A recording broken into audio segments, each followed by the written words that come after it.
What's up, my friends? We are live. I'm so glad you are here for this Write With Me live stream session. I'm so excited to have you here and really excited to get into some good writing today. So first things first, tell me if you can see me and hear me. Type in the chat and tell me where you're tuning in from. I would love to hear where you guys are from and what you're working on today. So I see a lot of writers joining already. We have about 150 writers here. Awesome. So excited to write with you guys today. I am going to be working on my historical fiction novel. That is actually part of my historical fiction series that I've been writing for the past year or so. I guess less than a year now. But yeah, it's been really fun. It's been a really interesting experience to write historical fiction. And this is a 3-book series, so I'm now on book 3 and in the first drafting process. So that's been super fun.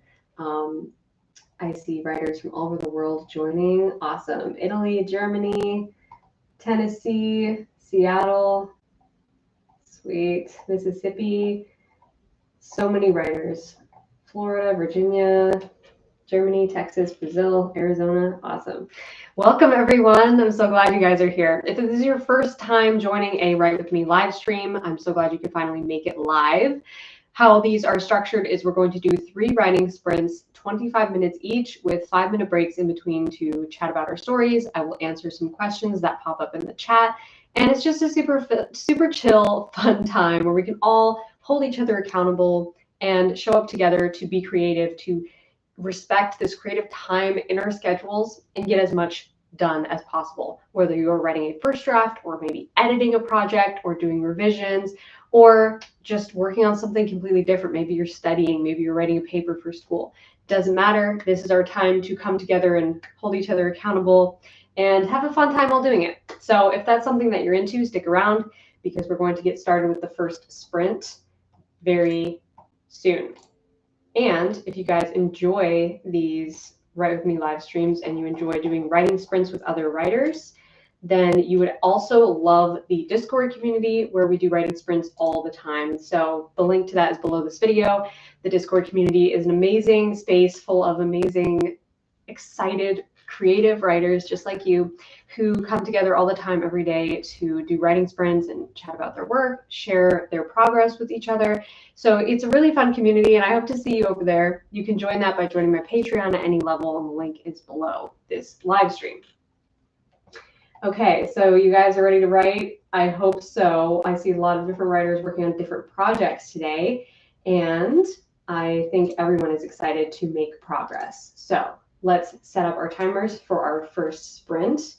I actually had started writing earlier this morning and had to take a little break to get ready for this live stream. So I'm excited to dive back into this now. I'm like in the middle of a pretty intense scene, so that's always always annoying to have to stop when you're like right in the middle of an intense scene. Okay, so I'm going to set my timer and you guys can see it counting down. I'm also going to set a little alarm that will ring in 25 minutes. So feel free to set your own timers if you want to mute your video because of my typing. Some of you guys love it, some of you hate it. So to each their own. Okay, if you guys are ready, I'm ready. Let's go for our first writing sprint for 25 minutes.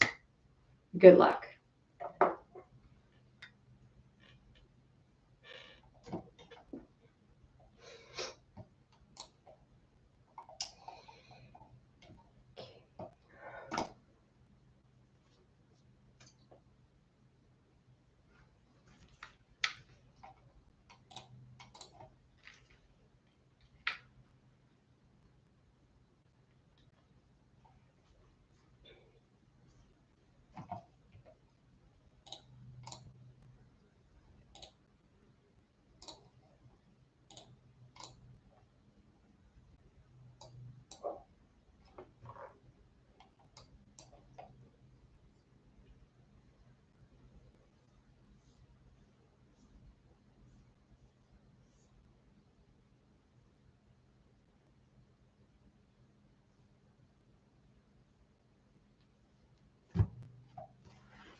All right. First sprint is finished. How did it go? Type in the chat. Let me know how that first sprint went. We are going to take a quick break here to chat for a minute and then get into sprint number 2. That was a good sprint for me. I finished my chapter.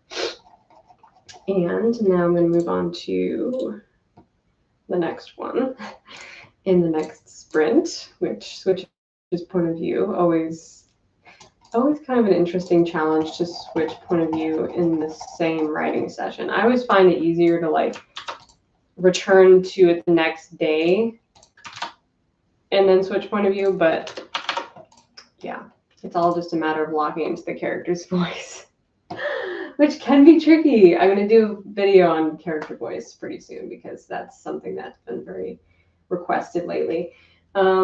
Okay, I'm gonna answer some questions. First question is from Blue Jay. Hey, how can I write a subplot of romance that takes place over a few days and make it super believable? How can I make my characters super shippable? Thank you. Lots of love, Julia. Okay, so great question. I have a few videos on this. So I have a video on InstaLove, and I also did a podcast with my sister on InstaLove. And both those are worth watching if you are writing any romance that takes place over the course of a few days. And I know I say InstaLove, but really what I mean is just a fast-paced romance.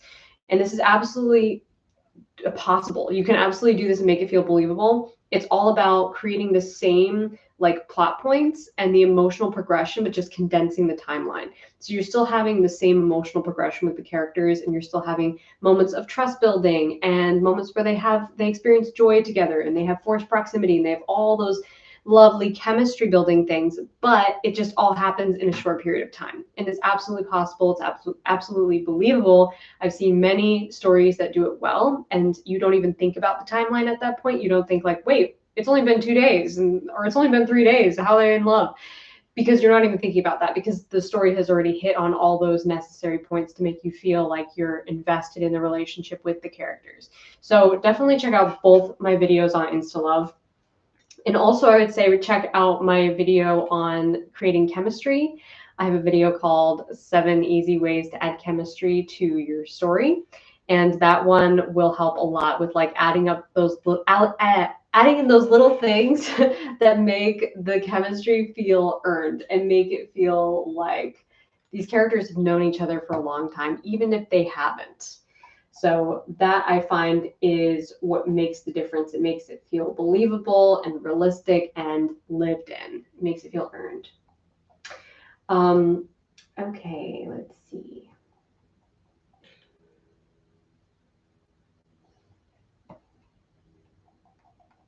Thought I saw a couple of questions that I missed go by.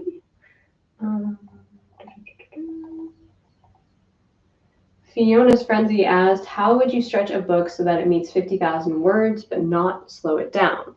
Very good question. I think to stretch a book, to make it like more word count, like a higher word count, if you feel like it's not a big enough word count and you need it to be longer, what I always go to is subplots. So you don't want to just add filler. You don't want to make scenes last longer than they need to, because that will feel like you're trying on purpose to really slow it down because you need to fill a certain word count. What I would do is I would look to your side characters and see which side characters can you give a little bit more depth to their conflict and what they're going through. Can you make more subplots happen that contribute to the overarching main plot, so it doesn't feel like a diversion? It feels like it adds to the overall story. And I have a whole video and live training on subplots, so I would recommend checking those out. But yeah, just looking to like, okay, how can I take some of my side characters that already exist and add layers to their conflict? Maybe I can add like a little romance on the side for them, or maybe I can have one side character is trying to accomplish a certain goal or achieve something that they really want, and can I show how that side character going on their own journey and being the hero of their own story kind of teaches my main character a lesson along the way. And that can be a fun way to add to the overarching theme, because then you're making the themes more multi-layered and you are making the book longer at the same time. So that would be my go-to piece of advice for making a book longer. Let's see, hopefully that helps.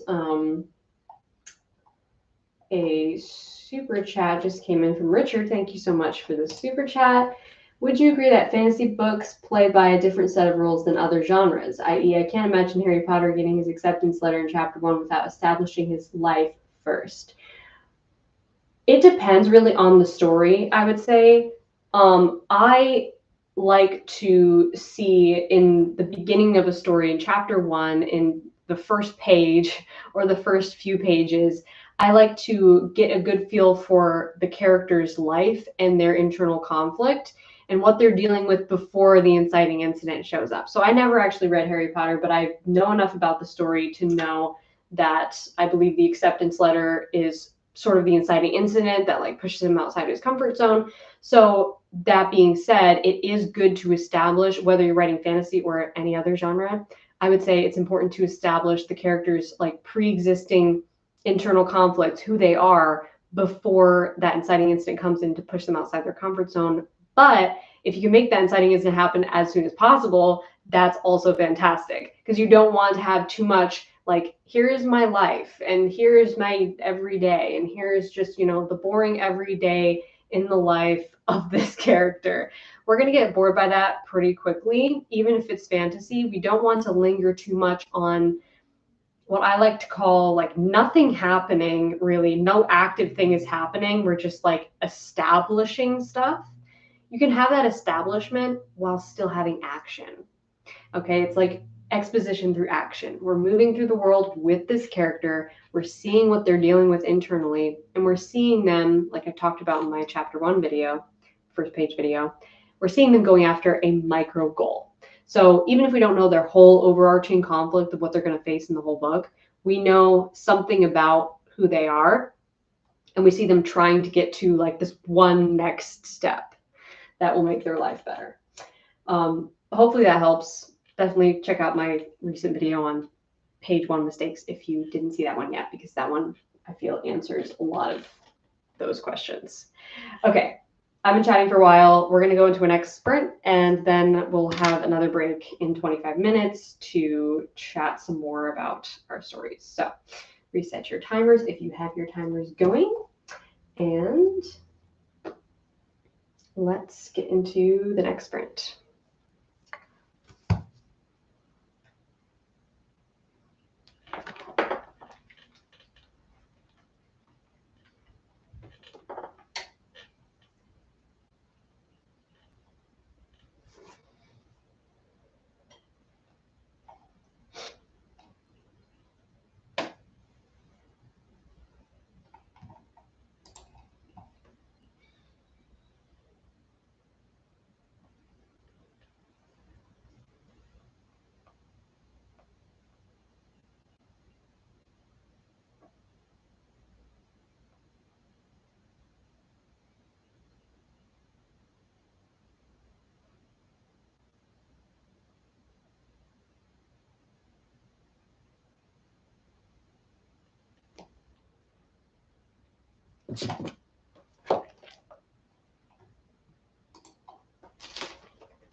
Okay, sprint number 2 is finished. Great job, guys. Tell me how it went in the chat. Hopefully that was a productive sprint for you. I have started my next chapter and I wrote 322 words. Trying to get into the vibe of this scene and trying to also follow my super messy outline here. But it's all good, coming together. Okay, looks like you guys had a good sprint. Fantastic, awesome. Okay, let's answer a few questions. First question is from Andrew Nation. Do you have any tips for writing fiction in an entirely different format? Like, for example, writing it entirely as a poem. I was looking for other ways to tell stories besides just text. Yeah, absolutely. There's so many different ways to write stories and to tell stories, and so many different mediums and formats to explore. And I think exploring, like, telling a story in verse, like a poem, would be really interesting. I've seen some books that do that. It's definitely more rare and I would say more challenging, but I think it's a really good challenge to try to tell a story in a different style, in a different medium, using a totally different way of writing. And that will help you to expand your vocabulary and think of new ways to describe things and to convey emotion. So I think all of that is really, really great. Definitely a worthy exercise. If you don't end up using it, it's a great way to improve your writing skills. Let's see. Anna asked, how do I make a slow-moving chapter interesting? The big incident is the next chapter, and the intro just happened. I need this chapter to introduce the world more, but how? Very good question. I would say make something happen in this chapter, even if it's not the big thing that's going to happen, like having it be some sort of active movement through the setup. So you're trying to sort of introduce the world more. Like, how can you make that happen through the characters moving through it, would be my advice for that. Like, can we see the characters maybe trying to accomplish a micro goal that is going to get them closer to what the big thing is that's going to happen in the next chapter? Like, can we see them moving closer towards that, maybe doing some things that are unrelated but are still important to them? And while they're accomplishing those micro goals, can we see more of the world unfolding around us through that natural exploration as the character moves through it? And I love when this is done well in fiction because it's so immersive and it really grounds you in the scene, it grounds you in that world.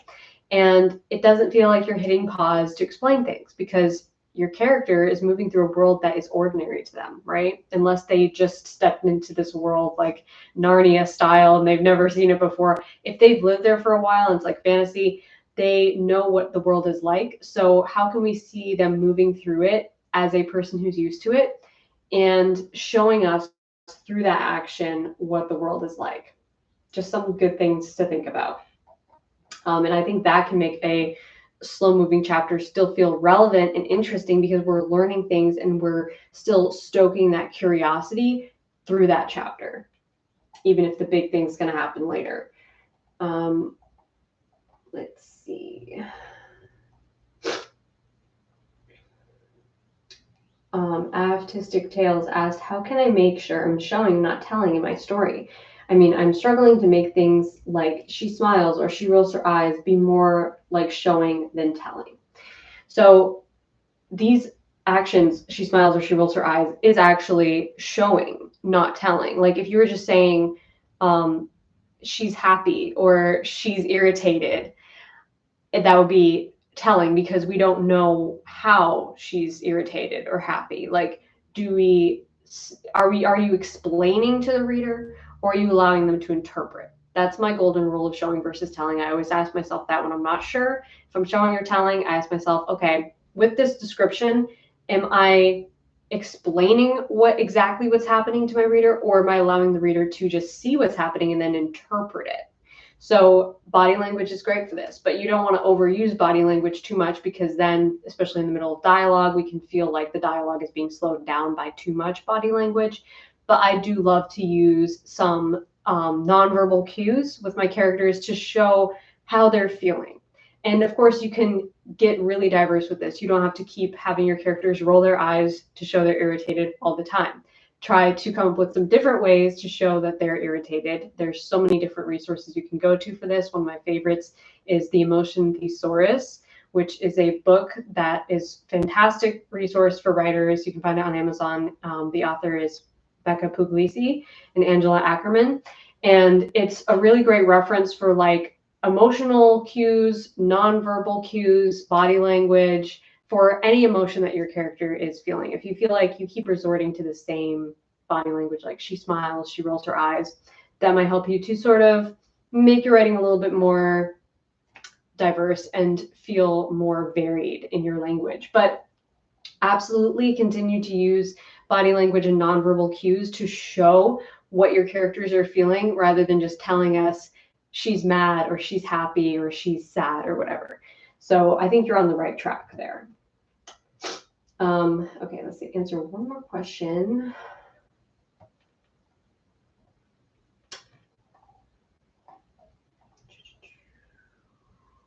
May asks, how would you recommend going about multiple stories that aren't really fully developed in your head? I feel like it takes a really long time for me before I feel like something's ready. That's a great question, and this is something I deal with all the time because I have about like 50 different plot bunnies and story ideas that I am currently developing and not sure when I'm going to write all of them. I tend to decide to go with the story that I feel confident about, like the most confident, that if I sat down at my laptop tomorrow and started writing this first draft, would it just flow out of me effortlessly? Would I be excited to plunge into that first chapter? Would I feel like, okay, I know what chapter 2 and 3 and 4 and 5 are going to be? I don't need to know the whole thing. Like, I need to know generally the whole, like, 1,000-foot view of where the story is going to go, but I don't need to know in depth, like every single chapter and how it's going to play out. And I think if you stop yourself and you don't let yourself start writing until you have that sense of clarity, that can sometimes stunt your creativity. It can make you burnt out. It can make you feel like you're always putting off the project that you really want to work on because you have like this unrealistic expectation of preparedness that you need to be. You really don't need to be that prepared. There is a point at which preparation becomes procrastination. Okay, so don't let that happen. If you feel confident enough that like I can take this first step and I know that I can see far enough up the staircase that I'm not going to like trip and fall on my face, so to speak, then that's all you need. You just need that flashlight to see as far up the staircase as you need to go next for the next few steps. Okay, you don't need to see the whole staircase. That's kind of how I like to see outlining. But everybody's process is different, so you got to go with what works best for you. But I would say the confidence thing, like I feel confident that this idea is really good. I'm excited about it. And if all else fails, you could ask yourself, if I could only write one more story, which one would it be? And I think in your heart, like you immediately know which one it's going to be. So go with that one. Okay. Let's get into our third sprint. I'm going to reset my timer here. I always say 5-minute breaks to chat, but they always end up being like 8 to 10-minute breaks. It's okay. It's all good. So let's get into our third and final sprint here. Reset your timers and 25 minutes on. Let's go. Good luck, guys. Let's make it our best one yet and finish strong.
Okay, sprint number 3 is done. Wonderful work, guys. Way to go for sticking through it. Whole 3 sprints. Somehow it went in the chat. Let's see, a super chat came in from Nathan Films Studios. Is it possible to have a secondary romance with the side characters without overshadowing the lead's romance? I would say yes, absolutely. You just have to figure out how much time you're going to dedicate to that side plot.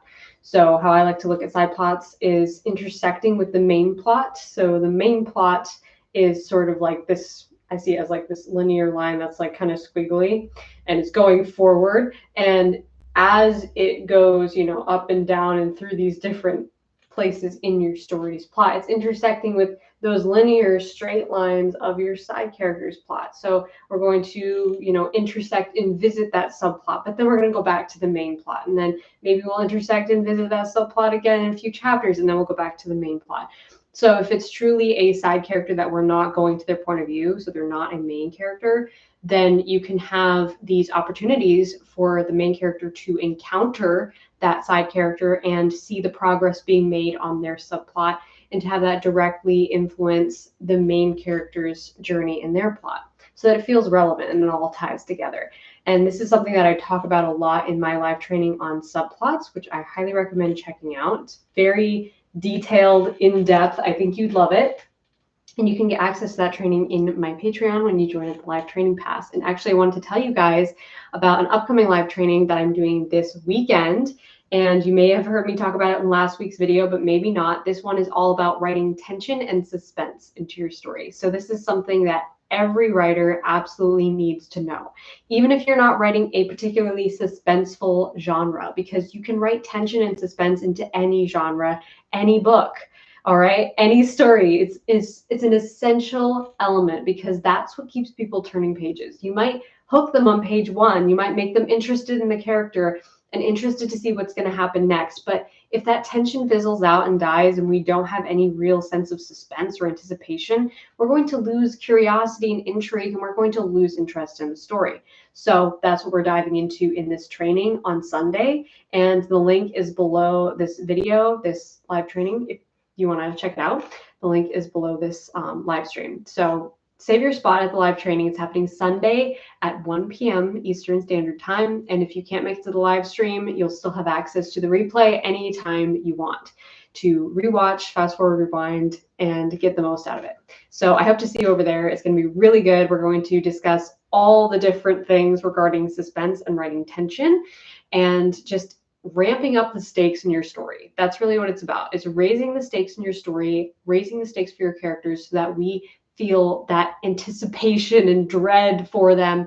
And so that keeps us turning pages until the very end. That's what you want. So that's what we're going to dive into in this live training. And I hope to see you guys over there. Again, the link is below this video to join the live training pass. And when you join at any tier level, you get access to my Discord community as well. So definitely well worth it. Let's see, one more question came in, a super chat from ZY Swanson.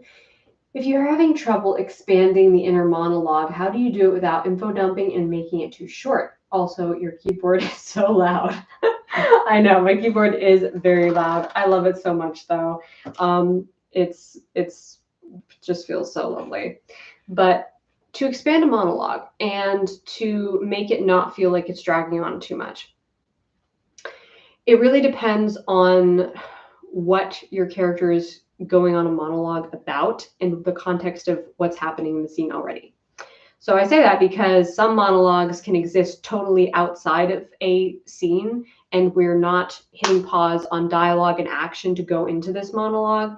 We're just kind of going into the character's headspace and seeing what they're contemplating, what they're thinking about. So there's a time and place for that as well. And I would say just gauging it based off of leaving enough room for curiosity for your readers, so we don't have to give them the answers to everything. We can show the reader what the character is thinking about and some of the things that they're struggling with internally in their inner monologue without answering all their questions. In fact, I would recommend having the reader be left with more questions coming out of the monologue, so that we have this sense of momentum, we have a sense of curiosity, we have a sense of, okay, now that we see what they're dealing with, how has their goal shifted a little bit? What is their next micro goal that they're going after? What is the next step? What is the answer to these questions that they've just been asking? Okay, so we want to constantly revisit that turmoil, inner conflict. That's the heart and soul of your story. So I would say, as long as your monologue is like, the inner monologue is showing us their conflict, but also leaving out something so that we continue to be curious about what might happen next. That's the sweet spot that you want to find with that. So hopefully that helps. And I hope that you guys got a lot of value out of this writing session and joining me today for this Write With Me live stream. I'm so glad that you guys could make it. And I hope to see you in the next one. We do Write With Me's here on my channel every single month. So make sure you're subscribed so you don't miss the next one. And I told you guys this on Discord, and I think by YouTube community, I have the next Enneagram video coming at you next week. I was hoping to publish it today, but there's so much editing to be done on it because it is such a big video that I wanted to be as high quality as possible. So I didn't want to rush through the editing process. And I'm working on that this week. And I'm really excited to share that with you, hopefully next Wednesday. So keep an eye out for that. Anyone who's been a fan of the Enneagram series so far, I am working on the next video. I have not forgotten about it. I'm really excited to continue this series and to share that one with you. So stay tuned for that. Make sure you're subscribed. And I hope to see you guys next Wednesday. Until then, as always, happy writing and rock on.